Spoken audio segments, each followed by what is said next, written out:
From the New York Times, you're listening to The Wirecutter Show. I'm Christine Cyr-Clisette. I'm Kyra Blackwell. And I'm Rosie Guerin. And today is a big day for Wirecutter. It's Black Friday.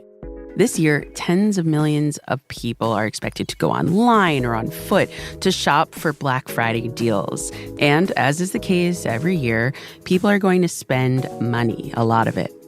This year, the National Retail Federation is projecting over $900 billion will have been spent in November and December alone.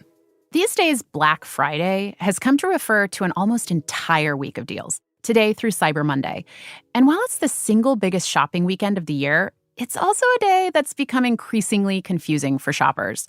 More days of advertised sales, bigger pile of things to sift through. Plus, retailers have gotten really good at the game, to the point where much of what looks like a deal that's too good to be true actually is too good to be true. So, every year, our entire newsroom, about 100 journalists across dozens of beats, scours the internet to find true bargains. And every year, there's one person whose job it is to oversee all of this. And he's here with us today. Senior Deals Editor Nathan Burrow. Hi, everyone. Hi. Hey. Thank you. So, Nathan, can you tell us how deal sweeping works and what you guys are up to on Black Friday? Absolutely. During Black Friday and Cyber Monday, my team is going through all of the potential deals that are flagged by our expert editorial staff.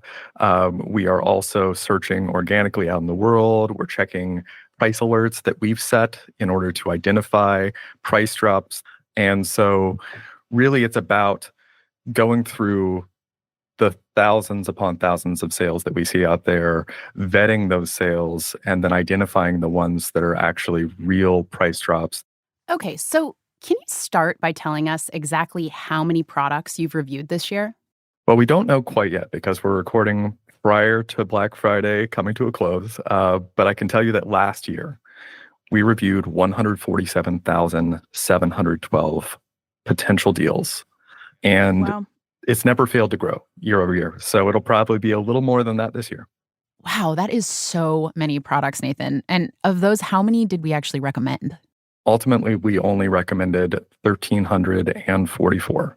And that's about 1%, which is pretty consistent in terms of the percentage that we identify that are real deals over the years. That is wild. Broad strokes, what are you actually looking for? How does something make the cut?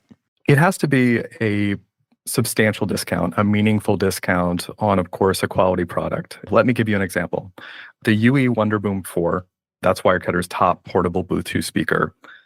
Right now it's on sale. I don't know if you hear my air quotes there, but it's on sale very regularly at $80.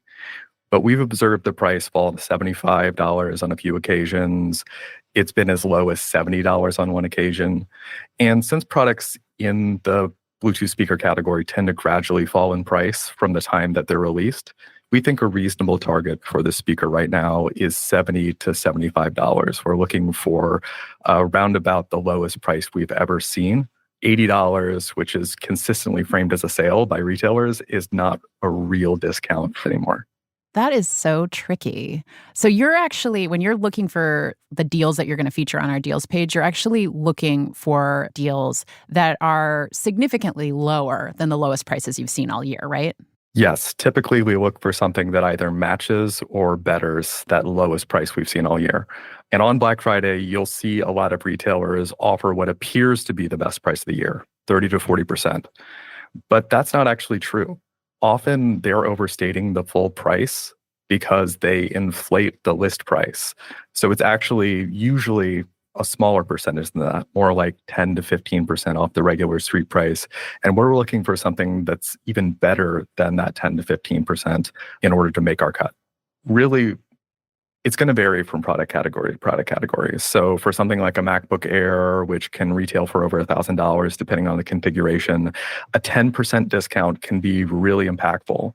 But for something under $100, we prefer much larger discounts percentage-wise because we want the amount saved to be meaningful. And ultimately, if you go through the deals that we post during Black Friday, Cyber Monday, this entire week, the average percentage off we generally settle on is around 20 to 25%.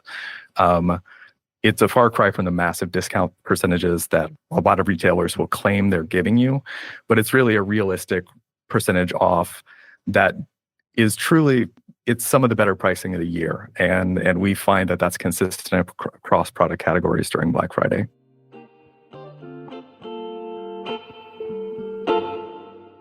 Are there any new categories you're recommending this year? Yes.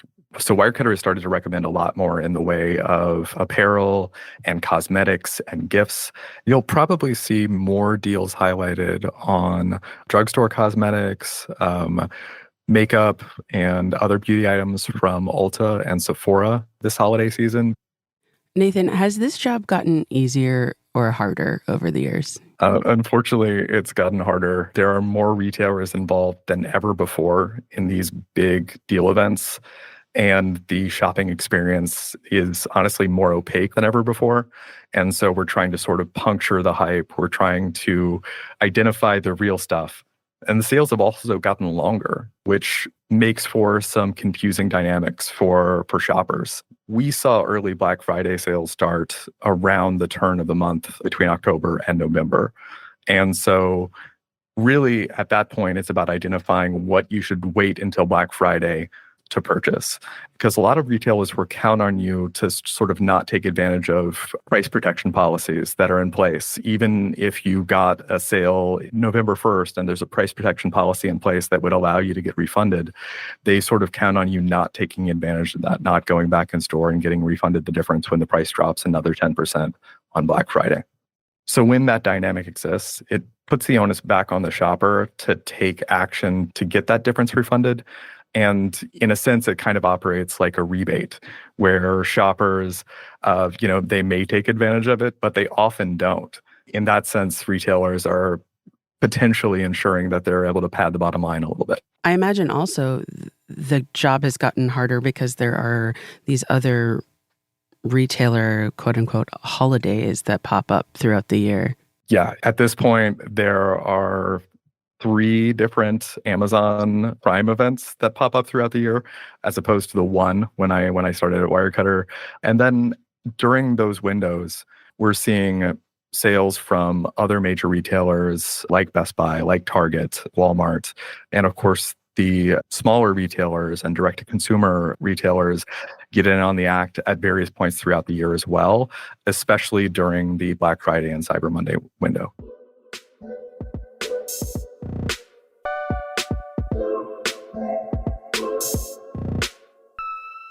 Okay, so Nathan, let's get into why it's gotten so hard to find an actually good deal. So there are 3 main reasons. And the first one is related to price and how it's presented. And that's the MSRP. Probably seen that abbreviation. It stands for Manufacturer's Suggested Retail Price. So basically, in a nutshell, the MSRP is the term used for prices suggested by manufacturers for retailers. Those retailers pay wholesale prices, and then they mark the price up to a price of their choosing. In the modern day, MSRP is often ignored by retailers in favor of their own pricing approach. So you'll see list prices that are totally divorced from MSRP. I will say it's often used as a benchmark to set pricing or to give the perception of a discount. And we've all heard those ads from car dealers that tout their price versus MSRP. More often than not, it's really just another form of discount manipulation. So how does your team work around this to get to the true discount? So we use something called street price. And that's a term we use for what we perceive the everyday price of a given product to be. If there are a lot of price swings, we tend to use an average for the street price. So something that's 40 one week and then 50 the next and then back to 40 would have a street price of 45. Our goal is to just identify what a reader would pay on a normal basis without the sort of price manipulation that you might see in making the list price or the full price seem like more than it is. Hmm. And earlier you said that there are 3 main reasons why it's so hard to find a good deal. What's the second reason it's so hard to discern a true bargain from a fake one? So this one is another acronym, largely on the manufacturers, and it's called MAP pricing, which stands for Minimum Advertised Price.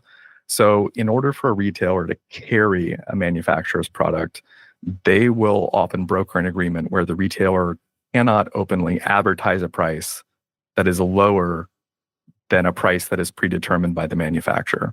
Retailers have ways to get around that.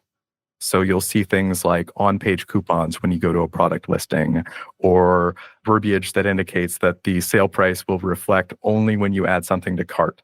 What that creates is a situation where it actually makes it harder for people that are shopping online to identify something that's on sale readily.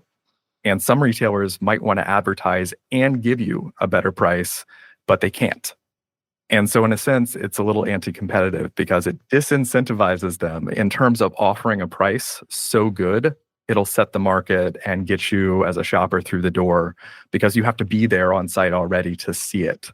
And so if you can't see it before you're there, there's really no reason for them to try to push to provide this rock bottom price. This makes determining the price, the everyday price of a product, difficult and sometimes impossible from a shopping search. So customers don't have ready access to information about pricing when they're going around shopping on the internet casually. So they cannot openly present a price that's lower than a certain price point. So how do they find what the lowest is that a manufacturer or retailer is willing to present? A lot of retailers out there will track other retailers' pricing. And so there's a lot of, Amazon is probably the best example of a company that has really algorithmically tracked the pricing of other major retailers out there, immediately matches that pricing, and as a result is trying to make itself the only game in town. They will match a Walmart price if Walmart drops the price to a certain point. They will match a Best Buy price if Best Buy drops its price to a certain point. And so in that sense, retailers track one another, which sets the market, but it does not drop below that map pricing unless they decide to take one of those extraordinary measures and have that on-page coupon or have the price that reflects in cart. Nathan, where do you see this kind of thing in its most nefarious form? Like, how can you, as a non-deals editor, spot these? One of the things that you have to look out for is definitely that verbiage that exists on a product listing page. And so while it might take a little bit of additional effort, it's worth clicking through on the retailer of your choice to see if the product listing has that coupon verbiage, or if there's verbiage on that product listing page that says, see price in cart or deal price reflects in cart. And then you can go ahead and take the additional steps to ensure that that price is what you hoped it would be. Okay, so you really have to do your due diligence.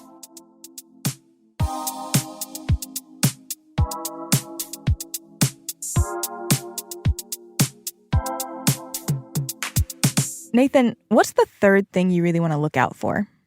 Well, unfortunately, things that are cheap, like blowout TVs and clearance bin items and stuff like that, things that are cheap during Black Friday might actually be cheap, as in cheaply made. During Black Friday, if you want a TV, it's a stereotype, but every year we see the big discounts on those cheapo models. Sometimes they're brand names that you've never even heard of. And retailers will often show them side by side with brand name models that are better. And for the uninitiated, they tend to look the same. There are even models within the same line of television where some models are from a given brand are good, and some models are specifically released around the holiday season or are released to be a model that can potentially be discounted to an incredibly low price, but they're of lower quality. And that's something that you have to bear in mind and be cautious of when you're shopping. So given that as a shopper, you might be seeing a page that has a photo of one model, but you might be actually buying something else, it's really important to do your homework and look for the features you want. Don't just trust the photo, right? 100%, especially if you're looking at things like sales periodicals, which are omnipresent during the season. We recommend that you click through, that you actually read reviews, that you look at specific model numbers and features to identify the TV model or the model of any other electronic that works this way. so that you're able to make sure that you get a quality item. Can you explain what a sales periodical is? Yeah, absolutely. So for years and years, there were retailers like Target and even a Walgreens or a Costco would have like a physical booklet, and some of them still do, that shows you the products that will be on sale. It's generally broken out by category, and it was sort of a pre-internet way to get people into brick and mortar stores. Now those periodicals, they're released in advance of an event like Black Friday. Sometimes those advertisements are meant to get you there in the hopes that you'll stay there. I kind of always thought that those sales periodicals were just meant to go directly into the recycling bin and not into my home. That's what they do at my house. Yeah, or okay. for the fire. But you might find some good deals in there, so worth a look. All right, we're going to take a quick break, and when we come back, we're going to talk with Nathan all about the types of products you're likely to find most heavily discounted today on Black Friday and throughout the weekend, as well as some of the products you should probably avoid. You're listening to The Wirecutter Show. New episodes drop every Wednesday wherever you listen to podcasts. We'll be right back.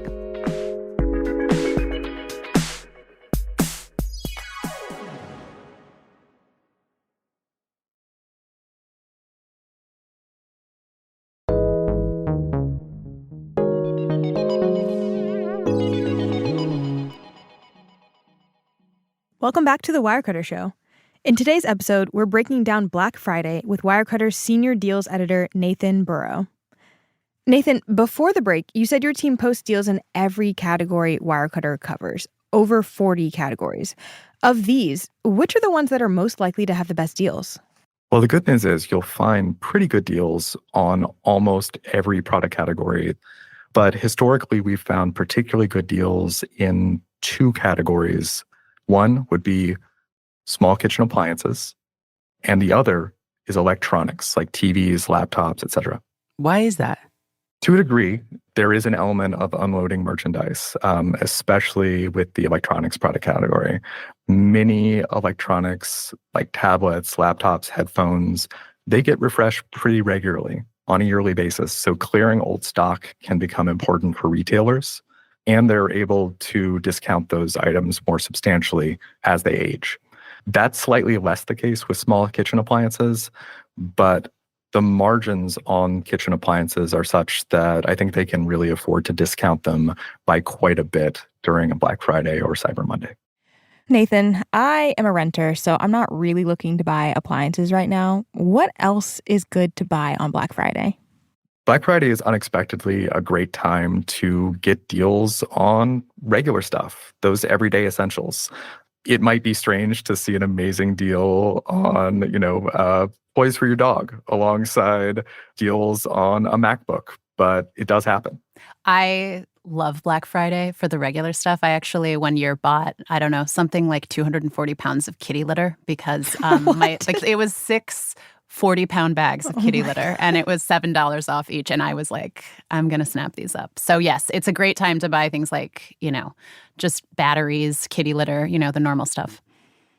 Are there any categories specifically to avoid, like categories that just never have a good deal?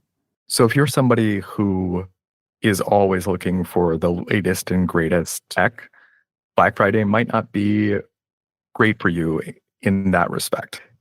Laptops with M4 chips, the newest iPhone, stuff like that, they may see small introductory discounts, but most of the time, they don't see discounts that we're going to see later as we get farther away from those release dates.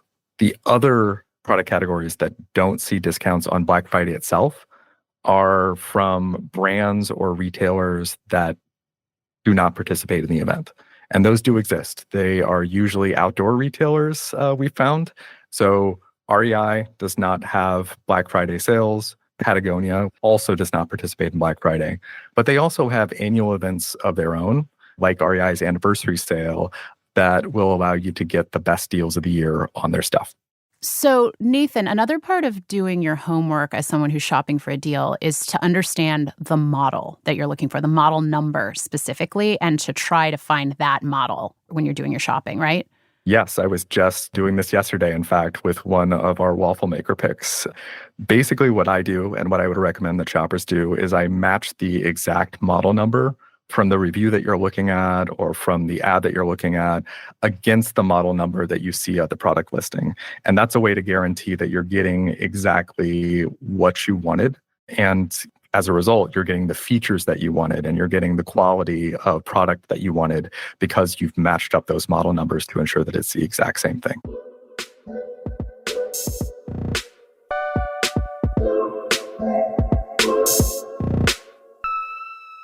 I've heard that browser extensions can help you find a better deal. Can you tell us about browser extensions? What are they? Do they work? And if so, how and how well? So browser extensions are to the right of your search bar.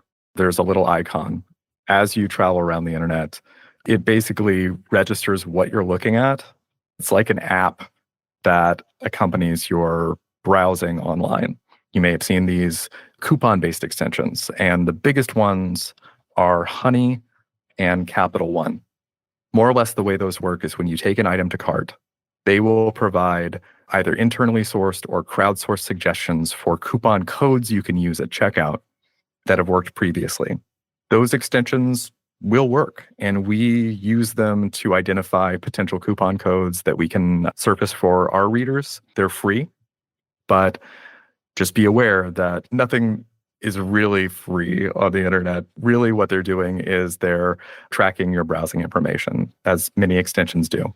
The other thing that these extensions do is when you utilize them and when you click on them in order to get the additional tracking information or in order to get the coupon, they will ultimately collect the affiliate revenue associated with you purchasing that product. So they get a little percentage of what you spent on the product that you ultimately purchased if you used the extensions.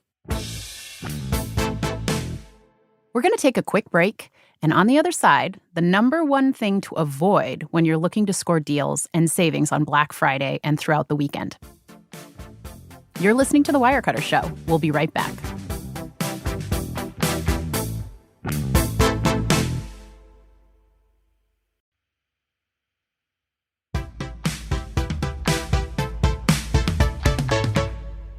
Welcome back to The Wirecutter Show. Our guest today is Wirecutter's senior deals editor, Nathan Burrow. We've spent this episode discussing all the different ways to find deals on your own, not just today and through the weekend, but throughout the year. Nathan, if there was one thing you would caution folks to avoid this weekend, what would that be? Be careful of getting stuck in the sort of Google shopping cul-de-sac. People think that they're doing comparison shopping when they enter something into a Google search, but in truth, it's not as broad a selection of options as they think it is. They have incentives to send you to retailers and provide you with information that may not serve you best. They'll show you the retailers they want you to see. They'll show you, as a result, the prices that they want you to see. So, Nathan, when you're speaking about the Google cul-de-sac, you're talking about, I want to buy a Le Creuset Dutch oven this Black Friday. I shouldn't just Google Le Creuset Dutch oven and assume that what I see at the top of that page or what I see at the first page of results is going to present me with places I can find the best deal on a Dutch oven. Exactly. Just like a brick and mortar retailer, Google now, they are incentivized to sort of put things where you can see them the most. And so it's something that I caution shoppers about. They need to know that there's more than just what they'll see from that initial page. We recommend doing some further digging. All right, Nathan, before we wrap, we usually ask all our guests to tell us about the last thing they bought that they really loved. But since this isn't a typical episode, I want to go off script and ask if there's anything you're planning to buy today or this weekend with an epic Black Friday discount.